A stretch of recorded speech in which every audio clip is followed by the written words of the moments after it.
Hey guys, welcome back to Aloha Finances and the first video on time series and statistics. In this video, we're going to start with a simple time series analysis of a few well-known stocks, and then in future videos, we're going to dive deeper into tests of normality and possibly into Bayesian statistics. So today, we're going to start within the Aloha Finances website, and we're going to head to the download section to get the time series CSV that we're going to be working with. So make sure when you save this, it's to the same working directory of the Jupyter notebook you're going to be working in. And then once we've done that, we can head over to the Jupyter notebook and start our analysis. The first thing we need to do in our notebook is download the usual NumPy, Pandas, Matplotlib libraries for our data analysis. We've done this quite a few times, so I gone ahead and written the code. And then next we're going to define our data frame as df is equal to our Pandas read CSV function, so we can import our data series, and we're just going to import the actual time series we had just saved down. And we're going to set the index column equal to 0. This is going to be helpful when we're doing some plotting in the future so that we can have the time on the x-axis. And then as any analyst, we want to use the head function to make sure we've imported this data correctly. And you can see we have 5 to 6 stocks as well as an index and the VIX indicator upload. Now let's plot each individual stock on an absolute basis. So to do this, we're going to use the df.plot function, and then we're going to set subplots is equal to true. And then let's just change the figure size. So we'll say fig size is equal to the dimensions 15, 25. And if we execute this code, by making this figure bigger, it might take a little while to run. And you can see that each individual stock on an absolute basis has been plotted.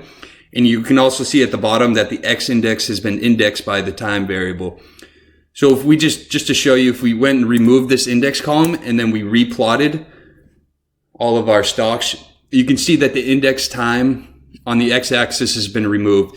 So it's just important that whenever you're importing a Pandas data frame using the read CSV function, that you're always setting the index column equal to your date column so it can properly plot on the x-axis.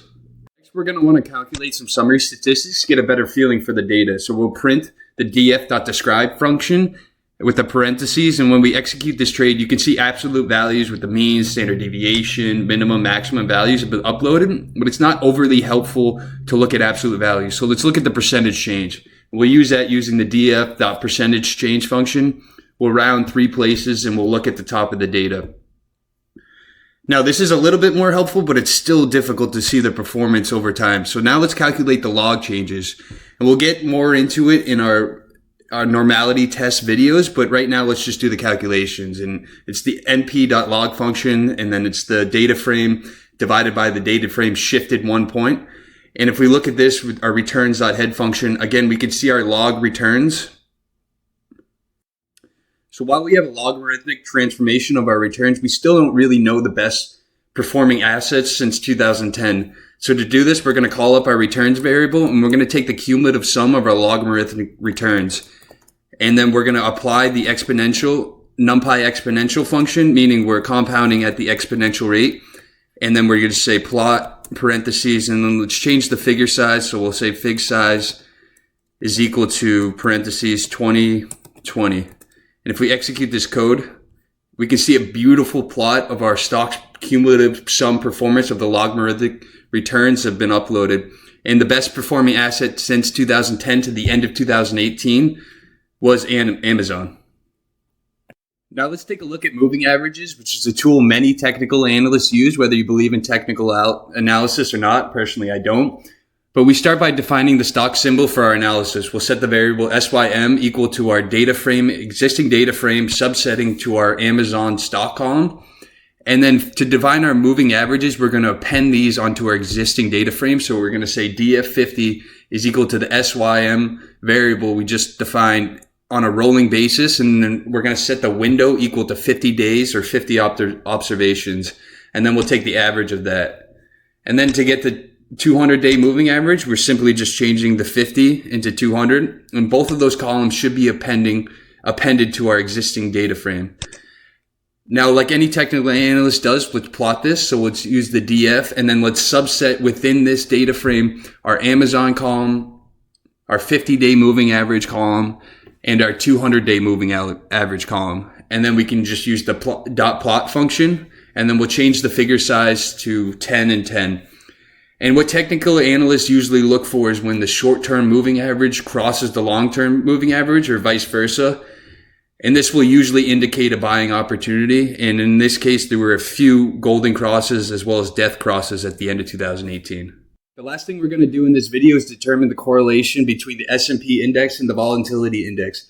So we're going to start by assigning the variable data equal to our data frame subsetting to the S&P index or the SPY ticker in the volatility index or VIX. And then we want to shift from absolute returns to relative returns. So we're going to set that same variable data equal to a NumPy logarithmic transformation using our data set and then dividing it by a one observation shift. Now to plot this, we're going to use our rolling correlation equal to a data subsetting to the S&P index. And then we're going to take the rolling average of that, setting the rolling window equal to 1 year's worth of trading days. And then we'll determine the correlation of the S&P with the VIX, but with the CORR function. And then we can use dot plot and just change the figure size using fig size is equal to 10 and 6. And you would think the result of this would be highly negatively correlated because in times of volatility, the S&P index is usually going down, which you can see is true here.